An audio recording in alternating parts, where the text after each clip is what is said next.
Hi, John Tui here, Solaris Knight, and Doggy Kruger, and a shout out to Action Activate. Stay tuned. Here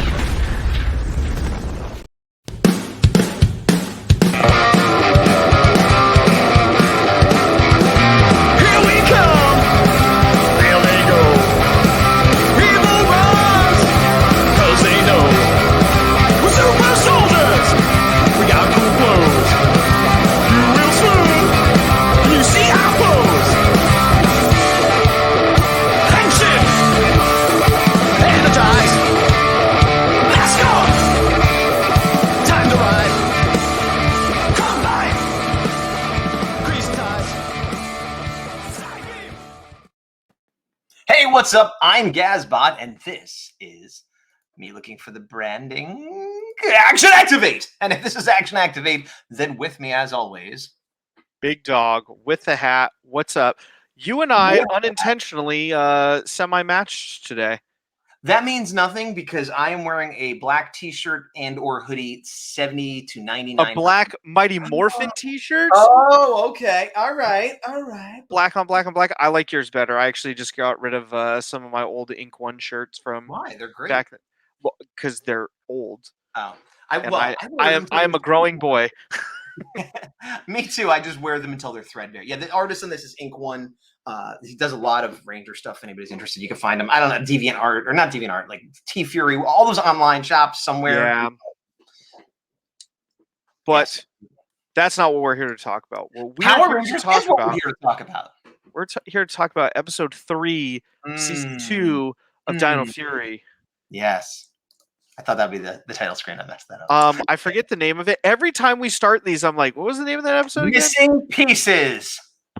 No wonder it was missing from my memory. Initial thoughts. My opinion of it is very similar to the last episode, where like just a good solid episode. You know, move the plot forward a little bit, but it was a fun adventure of the week. There was generally good humor. You know, didn't blow me away as the best thing I'd ever seen, but just a good solid episode, just like last week. I agree. And similar to last week, it makes me retroactively frustrated about things in season 1. Agreed. I was thinking like, and everyone's saying like, oh, this is better. And it's like, if this is the new norm, and here's the thing, I don't want to get too ahead of myself. This isn't like, oh my gosh, this is the best Power Rangers I've ever seen, or oh, it's just good. It's regular good. And that's fine. You don't have to be better than regular good. But the whole much of the first season was below regular good. Yeah. And so it's like if they finally kicked it up a notch to get to regular good, it's like, why couldn't we have started with regular good? You know, even if it like it doesn't seem like a linear progression, because it also started kind of good and then it got weird. And then like if it had started weak and got better as it went on, that makes sense. You know what I mean? Like they're figuring stuff out. But yeah, if they keep going this way, that's good. But I hope it, you know, really picks up by the end of the second season. But even still, like, because obviously we keep comparing it to Beast Morphers, and Beast Morphers is a show that generally got better and better and better. Yeah. But I still think the average high was higher for Beast Morphers. The thing we have to keep in mind too with Beast Morphers that I'm trying to temper my expectations for is we had essentially like 2.5 crossovers. Yeah. We had the sheriff stuff.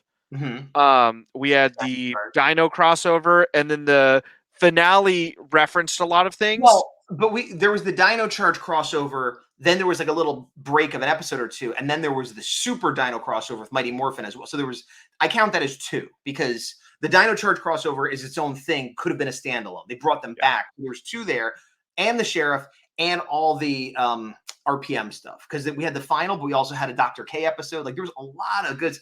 And here's the thing, that you don't need to have crossovers or bring back old actors to make the show good, but it doesn't hurt. You know what I mean? Like, so it's like the only thing, and I don't know why I equated to this, but you'll appreciate it. You could have a fine pizza that is infinitely better if it has stuffed crust. Yeah, absolutely. Yeah. That's how I would consider a crossover. And if it's a mediocre pizza and you give it stuffed crust, that's just going to help. Yeah, exactly. Yeah. So, but yeah, let's jump into it.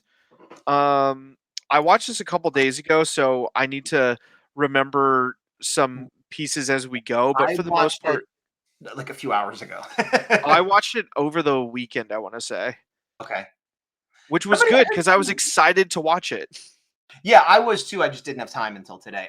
Somebody was complaining somewhere. Somewhere on the internet, someone was like, "Oh, I don't like how they have to share the title screen like two." Like, who cares? Like, Yeah. I mean, maybe, arguably, maybe the actors might be like, "Oh, I wish I had my own title card." And if you're the actor, fair enough. But as a viewer, like, Yeah. how is that Also, I like how all of the Rangers split it, like even Red. No Yes, one has their own, so it's like, yeah, you're just that's fair. Yeah, actually, who does Red split it with? A good point pink. now. Oh, yeah, that makes sense. Well, because there's 6 of them. If there's only 5, then it wouldn't. Yeah. So we start with I want to call him Shipwreck again. Check wreck, Wreck ship check, mate. wreckmate, ship check, wreckmate. So wreckmate's getting rebuilt, and they're all kind of hanging out. And once again, Void Knight now, like, much more hands-on parenting situation here. Yeah. And then this guy shows up. I was unclear if this guy was I don't think he's a Sporix Beast, but I he's thought just, he was a Sporks Beast. I wasn't sure because I thought he was a Sporks. First, I thought he was a Sporks Beast that found them. Like, he was roaming out and he found them, but he seemed so excited to collect sporks. I thought maybe he's an alien from outer space. Oh, actually, hold on. What does the description say? I just saw it a second ago. It says, well, it'll say in a minute. But if he is a Sporks Beast, that's the first Sporks Beast that's shown in like interest in collecting sporks before, right? I mean, all of them have been very isolated, but also none of them that I can recall have like hatched at the same time either.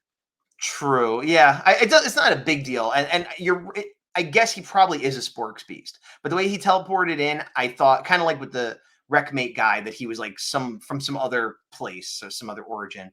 I like kind of the Rogues Gallery vibe we're getting now, where there's Yeah. like a whole bunch of people in there with like different motivations and stuff, and Void Knight's actually part of it. And when put on closed captions, doesn't say, I forget a lot of the lines, but definitely there were some good jokes from Mucus and from Slither and the Rangers, like kind of like we were saying, just like one-liners and throwaway gags that all were I working. think it's the third one, the text It is. box. There you go. Yeah, believe it or not, I'm not as incompetent as I seem. It's just hard to do while I'm talking and doing everything else at the same time. So he can find Sporks Beasts, and they're like, cool, that'll be helpful. And then Slither's like, I have this mystical amulet that changes memories. Which is a steering wheel. And I thought for sure that this steering wheel motif was going to play into some Sentai footage. Like, somebody would be a car-themed monster, or when they got hit, there'd be some, like, wheel on their face, or like, but it's just like, it was just a wheel, just a wheel. It calls it a magical amulet. Like, are we I don't know. it's a steering wheel? Because, I mean, it's obviously a steering wheel, right? Yeah, from that angle, it's a steering wheel. From the other angle, maybe it looks like, I don't know. I mean, it's not maybe they even- just think we're all stupid. I don't know. Maybe it's not a steering wheel. Maybe it's a prop that they created that happens to look like a steering wheel to me. I mean, did you think it was a steering wheel? Yes. Okay. So either they took a steering wheel and painted it and put some stuff on it, or they built something else and it unintentionally made it look like a steering wheel. Like, it looks to the point that, like, the back of it, I'm like, that's where it screws in. Then you have Right. some, yeah, terrible. Uh, We're back at the base. Solon is getting upgraded by Ollie. All right.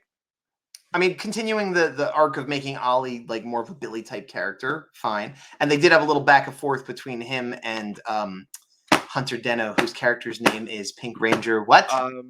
Amelia? Amelia, yes. They did have their little kind of flirty teasing.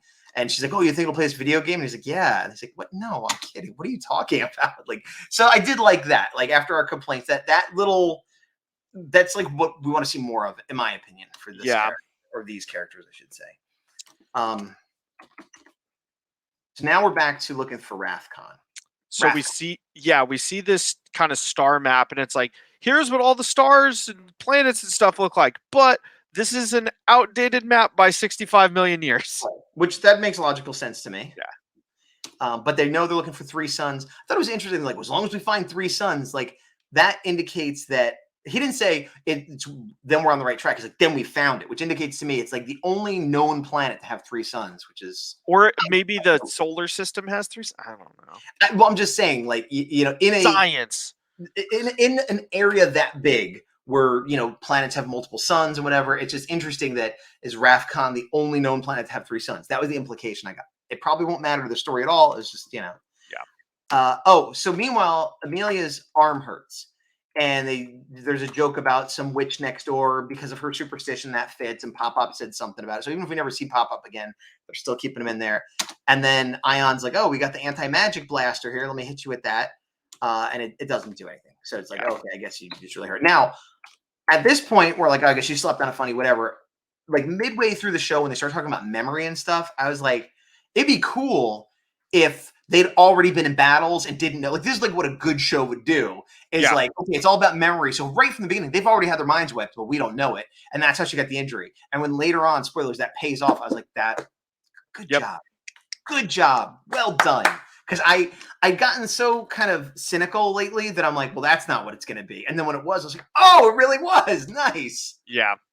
Yeah, I agree. I think it was a good kind of Easter egg in there. And right here, they are questioning Solon immediately, which, again, this is one of those things I hate when, like, in nine out of 10 episodes, they're like, we're all here for each other. We're all great. I'm here to support you. And then you get a random one episode in there where it's like, we all have to turn on each other because. Yes, but worse than that, or more specific than that, they all are kind of like, what are you talking about? We don't. Oh, sorry. Before the memory thing. Because they're all kind of like, our memory's fine, which is silly. But arguably that could be like a side effect of it where you just like part of the spell makes you not think, like I could kind of forgive that and kind of like the trope you said. But when she has her update, she's like, oh, it's not going to be in this area. My math was off. It's in this other area. Now, no one else has been doing this math. No, it's not like they were arguing about the findings. She was like, this was her best guess. She got upgraded, fixed up. She's like, oh, I made a mistake. That's all fine. Yeah. And then Ion's like, what? Why should we believe you? You're unreliable. Blah, blah, blah, blah. And just like out of nowhere, it's like, and she's like, yeah, I made a mistake last time. I've admitted that mistake.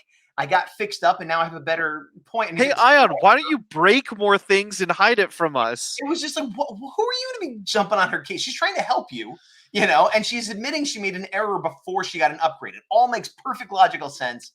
And it was silly. But again, Zato, meanwhile, is like, look, okay, I don't know about this, but I'm going to go check out the new spot she sees, and everyone else go check the other stuff. So a good leader, he's like, I don't know what's true and what's not. Let's investigate everything. So it continues to be this, like, they are from the same planet. They were on the same team. Like, they're so opposite. Yeah, I'm officially like 3 episodes into season 2. I'm officially on the point where I'm like less and less apologetic about my dislike of Ion. Yeah, it's. Anyway, moving on. Yeah, like I don't really like him as a character. Yeah, I'm trying to not be where you are, but I am, but I'm trying not to be. Yeah. Meanwhile, these guys are like talking about music and stuff, but then they get distracted because they see Slither, and I love they show the bag that's got it's like overflowing to tons. So again, clearly this is like a very successful plan for them. That like they're getting them, and so they attack. And what's interesting is Slither says something like, oh, I could set it up now, but let's see how this is going. Kind of lets it play out for a while, which at first I'm like, why would he do that? But I'm like, oh, because like, what if they win the fight? What if they destroy the Power Rangers? Yeah. Why not let that happen? Yeah. But and then if things get dire, I'll jump in and do the pickle theory again. That does bring up another thought, though, that at the point where they're all mesmerized right here, couldn't they just hit him with some swords or spells or something? I mean, yeah. I mean, I'll explain it similarly I did before. Like, another side effect of the spell is that if you touch them, it breaks the spell. Like, you can't physically. If you give them pain, then it breaks the spell or something. Because otherwise, like, yeah, why not? But that's a small nitpick. It occurred to me now, not when I was watching it, which is usually. I also love it's a juicy green pickle. But then later we established that like that was the line he always said. It was always a pickle because someone's like, yeah, everyone's always keep finding pickles everywhere. Yeah. And so then they go back, and I like the way they're saying, like, can you believe how do people keep thinking it's like they're like, this is so ridiculous. And they're all talking about it like it's no big deal. And this is where she starts to be like, this doesn't sound right. And I think this is what you're talking about, where everyone's like, come on, Solon, we don't like oh, and look at the memory. I love the memory.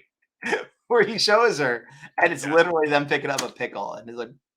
Another thing I like is we saw the antennas, and they were CG'd, thank God, and then they went away, and we're not worrying about it, and I'm very happy. You think they were 100% CG? I thought it was Yes. CG to put them in place, and then he had a prosthetic on for a second, and Nope, then it got I removed. think that was Oh, you're 100%. right. You're right. Because You're it doesn't have the little nubs. And it was only there for a second. Is it? Yeah, you're absolutely right. Yeah. So this is where nobody believes her, and then she puts in. Oh, I jumped the gun too because I think this is where Ion's a jerk too. Yeah, we both kind of jumped the gun on that point, but this is what we're talking about. Yeah. And so Ion's like, I want to go to the planet too, and he's like, yeah, man, but like we do need to cover our bases. And then Ion's like, just don't go lava surfing without me. And it's like, all right. I mean, like, that's like if Earth was missing and we got split up and I'm like, I'm going to go find Earth. And you're like, okay, just don't go to 7-Eleven without me. It's like, what? You better not eat at a diner. Yeah. Don't go toy shopping. Like, I'm not, what, in what world would I be like, okay, I finally found my planet. The first because thing Ion is a poorly written character. And I guess if Ion went there, it'd be like, I don't know what happened with the history. I don't know who's alive or what any of this means, but I have to quick go surfing. Like, yeah, Ion would go, lava surf, come back, and they're like, did you find Ravcon? I'm not sure, but wherever I went, I lava surfed, and it was great. Yeah. So he takes the keys to go find out what's going on, which they kind of foreshadow of like, this isn't such a great idea because we might need you and whatever. And of course, it turns out that he needs the magic key to create the portal. And then later they need the magic key. But this is all good plot forwarding stuff here.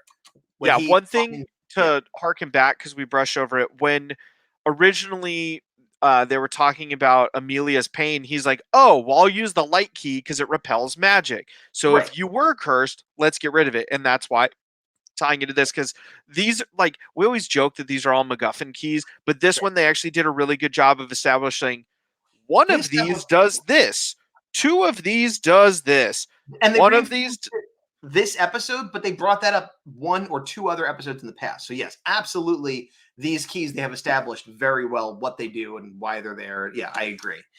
This reminded me of, I feel like I talk about Star Wars so much, but like when he's like, it's not there, and then later he talks to Ion. He's like, what do you mean it's just not there? And it makes me think of when they go to Alderaan, and it's like, where's the planet? It's just not here, But like Star Wars, I was like, if the planet was destroyed, wouldn't there be like an asteroid field or a bunch of gas or energy? There'd be something there. And the fact that there's nothing makes me think like it got moved or transformed or something. And because we find the pieces, clearly they're going to find something like it's like a new Terra Venture type of thing, but for Rathcon or something. Yeah, I could. So my call shot right here, because we haven't done these in a while, and I'm probably wrong.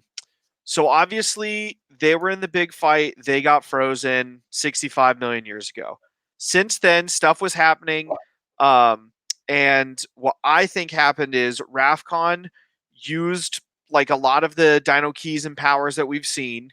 And then from there, kind of yeeted them all to Earth while they were off like recuperating or doing something. I guess they never really did explain where that base and the keys and everything came from. Well, no, they did, because they said Zato was in stasis and Solon was like, I'll wake you up if we need you. So wouldn't he know that then? Like, I don't think that happened while he was asleep. I think that happened before. But like, for example, they didn't know where the light keys or the light and dark keys were. They were in a special box underground right there. Right. They don't know where like scattered. Yeah. Well, but we both think that Rathcon, I keep wanting to say Rathcon. Rathcon is out there in some way, shape, or form. Oh, for sure. Like, I have no doubt about that. This, of course, is going to be the worst part of the episode, I'm sure, for both of us. She takes a break because her shoulder hurts, and she looks up how to cure shoulder aches. I have no issue with that. That leads us to a Buzz Blast thing with Jane and Jayborg, where it's like, even though they're not here, they're here. And it's not the worst thing we've ever seen. Again, it's very mid-level, not great comedy. But the issues here's the big issue I have with it. Jayborg malfunctions and basically beats up Jane, and Jane's like, this is terrible. This isn't a live feed. This isn't happening in real time anywhere. This was recorded, put online, and Amelia searched for it. Yep. So even though she's like, this is not a good demonstration, I'm in pain, I look bad in this, she's like, put it up. That sounds great. Why would this be put up? All they would have to do is say it's a live demonstration, and it would forgive all of that. So it's weird that I'm the apologist here. I think it's a thing where they did it, and Jane's like, you know what? Somebody will get a kick out of that. Just put it up. Whatever. As a comedy bit, sure, but it's supposed to be, hey, I know it's supposed people to have be. shoulder pain, and including I don't know. But this right here, it was good. The timing on this joke is good, where she's like, J-Borg, and then out of nowhere, she's like, Bria!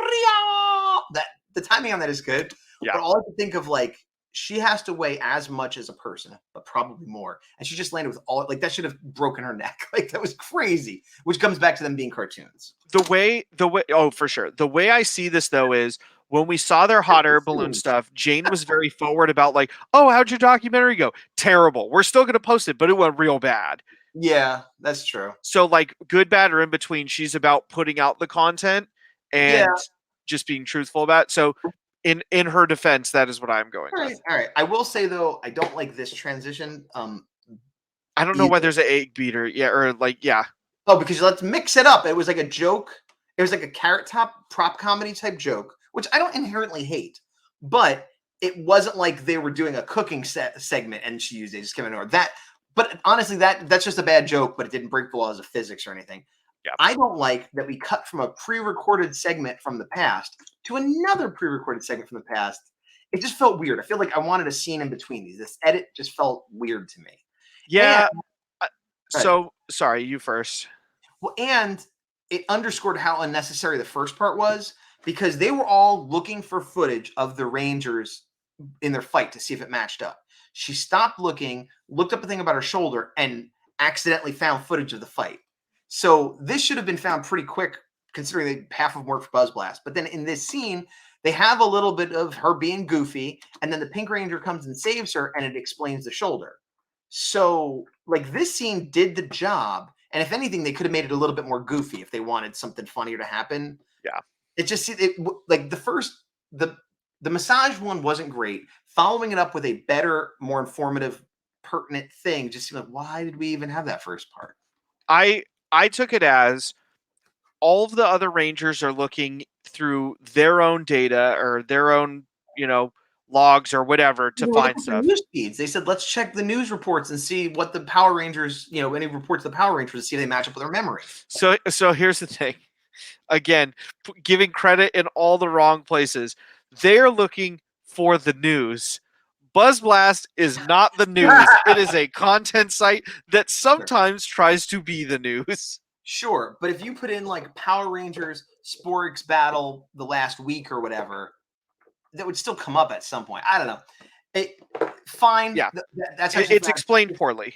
It's explained poorly, and honestly, like, for whatever reason, if there was a cut of Void Knight talking in the base or something in between, it wouldn't bother. It was just like such a weird juxtaposition of those two right next to each other. It was like, it's odd. Maybe that's so they figure that out. Oh, hold on, my thing stopped. They figure that out, and they're like, she gets thrown against the wall, and then Solon's like, oh, I guess somebody messed with your memory. Who would have guessed? And we're like, sorry, we were wrong. And well, I'll go back one. So right here, pause a little bit before that. Can I get Ion's face? Yes. Like, yeah, almost there. That face is just his character. Yeah. Accuses people of things, does stupid stuff, and then has to go, sorry.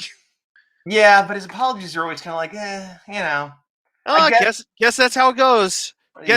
That's the way the cookie crumbles. It's showbiz.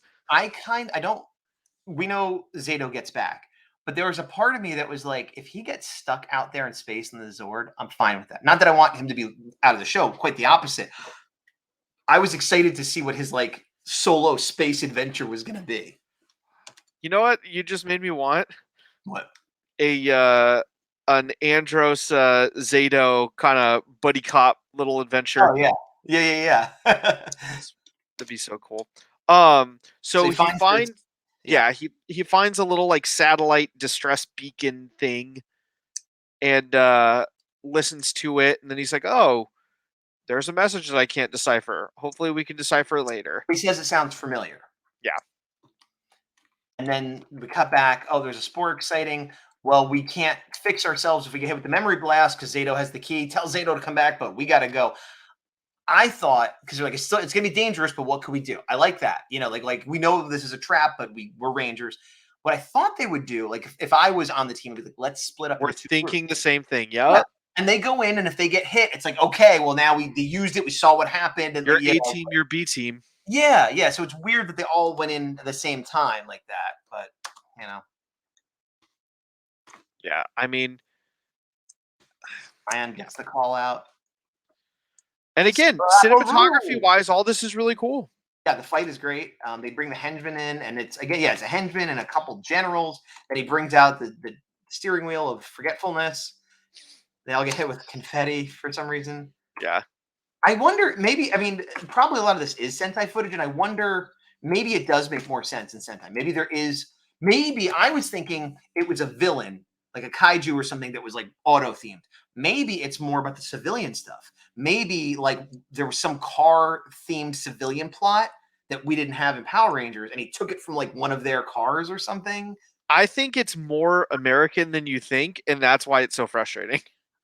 One of our followers, one of our viewers, followers, whatever you want to call yourselves, you action activators that is watching, can maybe let us know. And I know the Matt Moniker person has been blasting through a lot of our old episodes with these exact kind of Sentai comparisons. And I'm not asking you to do that. I mean, if you're having fun doing it, great. But if you are doing it, this would be a good one where I'm specifically curious about. Yeah.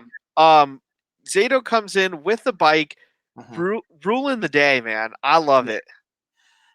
Yeah. One problem, and we both probably have the same one.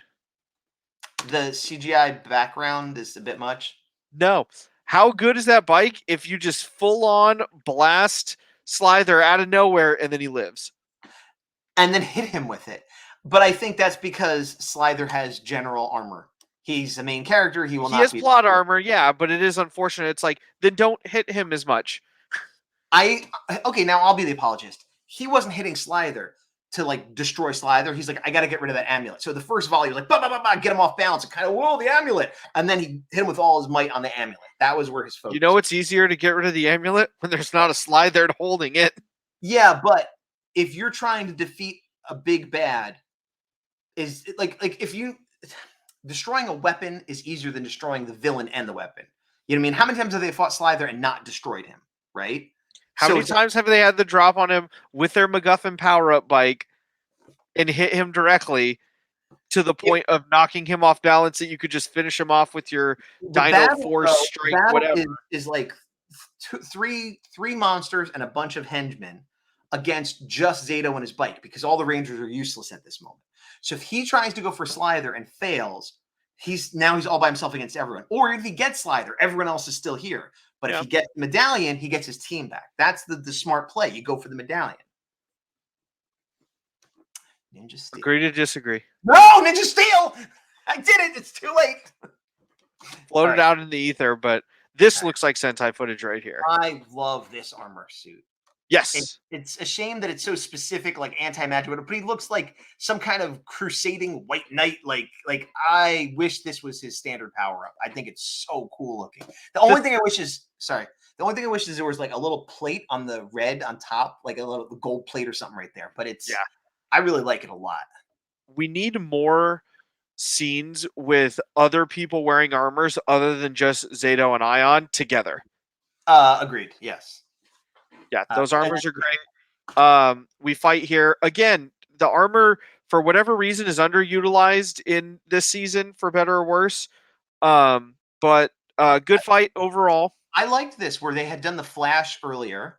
Yeah. And it kind of worked, but he still had his back eye. So then they didn't talk about it, but like he uses this slick key, which is, again, just a bizarre, some of these powers. Like, I like the combo, and I like that they upgraded the attack and it worked. I like all that. But it's like, what use would this slick key have? Like, it's a weird, so specific. So I took it as the slick key they would normally do on the ground to like stop things from like running toward them. But he knew it would be reflective, I guess. Yeah. But the point is, I did like that. Yeah. And I like what Slither's like, nah, it's not that bad. He pops it up. I did like that as well. And then everybody flies in with their attacks. And it seems like, and this is when they go with their super attack, which we've seen like twice before, ever. No, we've never seen all of them attack like that. We've seen it individually. Okay, but even that I think was not in season 1 at all, right? No, not at all. This is a season 2 thing, I believe. And then, but then they get thrown back, which I thought was a cool, because like I was like, what just happened? And I thought it was bad editing or something. But then they're like, oh, what just happened? I'm like, oh, good, well done. And here comes Void Knight. Dude, so pause right here. Yeah. I'm very frustrated that we had any Void Knight related stuff before season 2.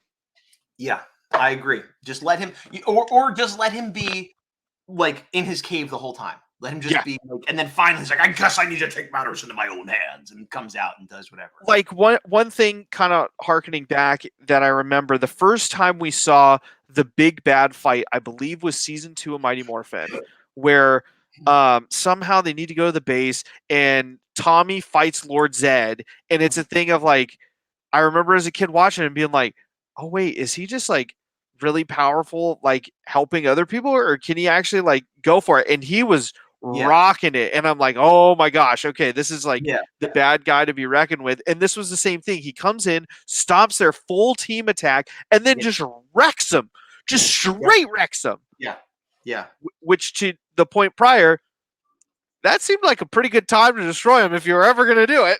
Well, he's like, I don't have time for you. But again, that's one of those things that has been around since Power Rangers and superheroes and anime forever. Yeah, just the, you know something. I'm gonna ruin some stuff for you here. It's not so much in Power Rangers, but in action movies in general, cop shows or superheroes, whatever. Somebody pointed this out to me.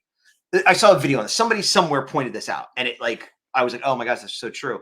And basically what it was is whenever you're watching a movie, whether it's Mortal Kombat, Spider-Man, an Arnold Schwarzenegger kind of movie, at some point, some big bad guy that could like easily destroy the hero, like physically, will pick them up by the chest or the throat or something and like throw them across the room or throw them into a wall. Every time that happens, it's like, oh, they could have broke their neck, or they could have broke their arms, or they could have just shot them or stabbed them. Like every time they like someone picks them up and their powers like chuck them, it's like, why did they just throw them? And the worst is they'll do it multiple times. Occasionally you could say, oh, well, they're kind of crazy and they're playing with their prey, but it happens so much, so much. I was rewatching Men in Black 3 the other day, which holds up surprisingly well. But it was the thing where they have the main villain who's this like super strong drip, and he kept picking up Jay and just sort of throwing him. Like he threw him like 3 times. He could have killed him by now. Like I wish I didn't know that. I'm sorry I've told all you guys that, because it made me think like if I'm ever writing something, I'm gonna not have that happen, because it's so makes no sense except that you want that hero character to live. Yeah, I speaking of trilogies. I just watched Karate Kid 3 the other day for the first time in preparation for Cobra Kai season 4. And except everything you're saying, but worse. Yeah. Have you seen it? I saw it so long ago, I literally don't remember what it's about. I know the first one was, hey, Mr. Miyagi and Crane Cake. And the second one is they go to Japan and he learns the back and forth. And then the third one, I think he meets like another like I think him and Miyagi fight in some way, shape, or form. Like they disagree, and that's literally all I remember about it. I maybe saw it once when I was a kid, and I so I'll explain the non-spoiler part of the plot. So John Kreese, after he was outed for like trying to murder his second place student in the parking lot after the tournament, is like no one will go to his studio anymore. He's pretty much homeless. So then his old war buddy, Terry Silver, who has all this money from illegally dumping pollutants in like the rainforest, is like, oh man, Cobra Kai never dies. You know what? I owe you. Let me help you. Let me take you to Tahiti for 2 weeks. I'm going to take care of this problem of this kid who beat you in a karate tournament. Let me do it. So he literally runs like multi-million-dollar businesses and says to his assistant, the only thing I am doing right now is making this kid's life hell. So he spends like weeks trying to convince Daniel that he's a nice guy so he can teach him, but teach him wrong and like how to be violent and try to kill people, to have him enter this tournament just so he can like lose against this other guy that he hired to fight. And half of the movie is this other guy trying to earn money as this stipulation to get Daniel to fight in the tournament to defend his title. And he's like, I don't want to do it because Mr. Miyagi doesn't want me to do it. And they literally like threaten to kill him, like try to run him off the road into a train, like all this stuff. And they're like, just sign the paper for the tournament and I get paid. And he's like, I won't do it. Mr. Miyagi won't let me do it. And that's what they fight about. Cause he's like, can I please just enter this tournament and like beat this guy? And Miyagi's like, no, you can't do it. And then eventually he's like, all right, maybe you could do it now. Yeah, I don't remember that at all. Either I never saw it or I just saw it so long ago. I don't remember. Yeah, It's not Anyway, a great movie. I'm not glad I the best watched it. episode of Side Power. tangent. I don't know if I need to watch that, or if I do, maybe it'll be in the background while I'm doing something else. You need But to watch like someone riff track it, essentially. I feel like I just did. Mostly. Without the spoilers at the end, yeah. All right, but back to this episode, which is better than the third Karate Kid movie, apparently. By a lot. The cool shot. Zato will never stop, and he's like, let me fight you. And Just blah, blah. wrecks them. He wrecks him. And the other three generals, for lack of a better term, just sort of stand there like, yep, okay. And I love that there's that big explosion, and then he walks away. Like, this is a Ranger maneuver where there's the explosion and you see the villain, the monster fall in the background. And my first thought was like, how come he didn't get destroyed? I'm like, oh, because just like a main character villain, they'll kind of fall over but not actually be destroyed. Yeah. Mucus, do you think he's about to talk about pay raises? Read the room, Mucus. Yeah, I liked this. Yeah. So, yeah, awesome. Again, I get that his sole motivation is to get these Sporix. Yeah. But yeah, I'm very excited for the next Void Knight fight whenever whatever it is. I will say this. Based on how many they had and how high it was, he's like, now I have enough to make my machine go. I believed it. I'm like, okay, we're not going to see what happens, but it'll be like done. And the next episode will be revealed. And when it didn't, like, he's like, what? Like, I'm like, really? Like, so I like that he also was like surprised and annoyed by that. Cause I'm like, yeah. But I do expect that in the next episode, like, I don't want it to be he finishes it like the last episode.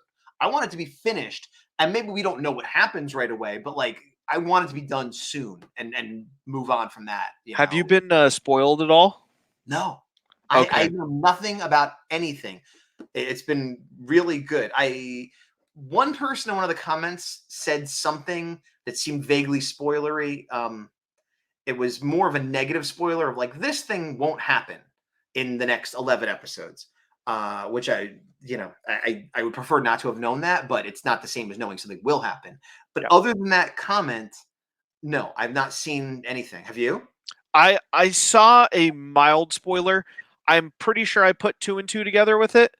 But yeah, I have a mild spoiler that like I half expected / doesn't, ruin these upcoming episodes for me, but it has to do with your point. Okay. Yeah. All right. So they get back to base and, they're like, okay, everybody, we should have believed in Solon. And then Ion, again, he was the one that was most accusing her. They're all like, oh, sorry. Yeah, Void Knight's got the spork, so we should have listened to you. What? Why is there sound? This is the second time that happened where I turned the sound off and then it came back on. And the reason I'm concerned about sound, for those that know, copyright we stuff, have got copyright strikes and we've defeated most of them. But for whatever reason, it seems like sound triggers it more than visuals. I don't even know if that's true, but that just anecdotally seems to be what it is. But they're all standing there looking contrite. There's the face you love. Ion, who was the one who most jumped down her throat about it. I don't even know if he said he was sorry. Maybe he kind of like shook his head in agreement or whatever. And when you love pickles, who cares? And he goes, enough horsing around. I literally thought, and this is where I don't learn, that he was going to be like, enough horsing around. Seriously, Solon, I should have trusted you. That was not cool of me. I really thought he was going to like make a real specific personal apology. But he's like, horsing around is apologizing to Solon for doubting her and therefore putting themselves in a worse position. But he's like, yo, Zato, what's going on? What's with the world? And fair enough, what's with the world. But like, come on, man. And so this is where he's like, yeah. Ion being selfish? No. I also do question Zato taking this back to the base because maybe it was there for a reason. Maybe somebody else might need to find it. It was sort of like, I get why he did it, but and then somebody, it's her. Yeah. She realizes, hey, that sounds like the other message, put them together. And I like that it seems like it's still missing pieces. Like they got a couple words, but and they know it's Rafcon, but like, what is it? What's happening? So again, forwarding the plot, and that's the end. I liked this episode. I liked it at least as much as last episode, possibly more. Possibly more. I would say less, just because I'm trying to remember. The last episode was. That was the one with the nunchucks with Ion. Oh yeah. And it did have a Jayborg and Jane thing as well, where the stuff disintegrated at the end. Yeah, I like this one better. I think it forwarded the plot more. I think there was less cringy stuff. They're very, very close, but I do like this one better. I think I liked the last one better just because I liked Wreckmate more than the memory subplot. Not that I didn't like the memory subplot, but like I liked them all getting wrecked by Wreckmate, and then also wrecked him this time.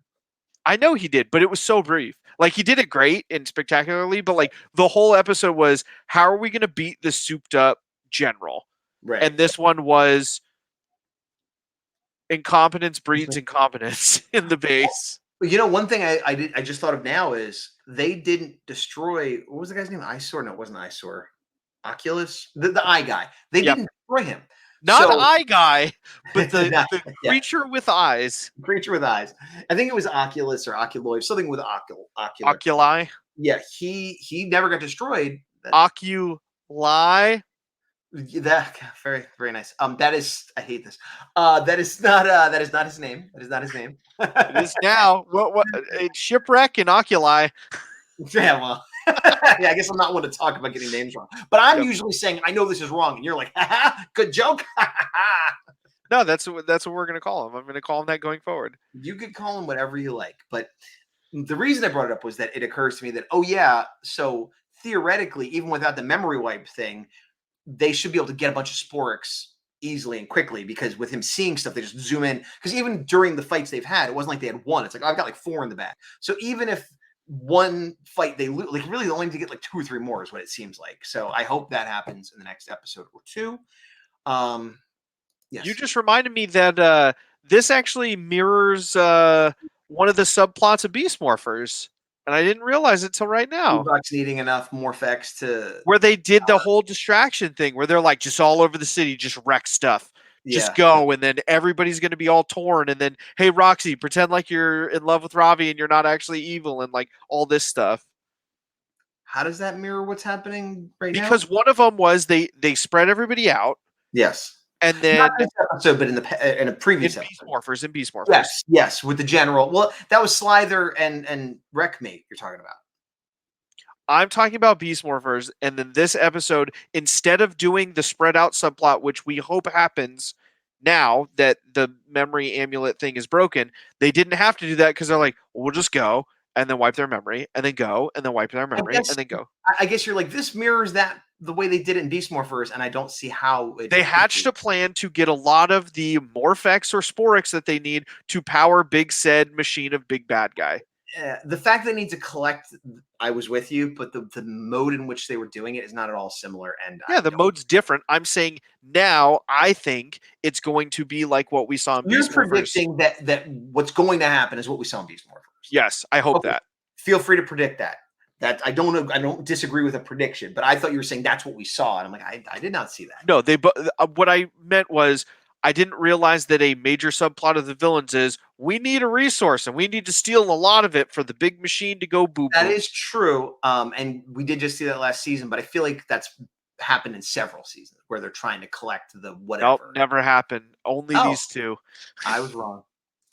Well, I have been Gazbot. I still am the big dog. And? To the power. To the power. Let's see. I did the end credits before I said the end credits. Well, it beats the intro where you just kind of stared at the screen for a little bit.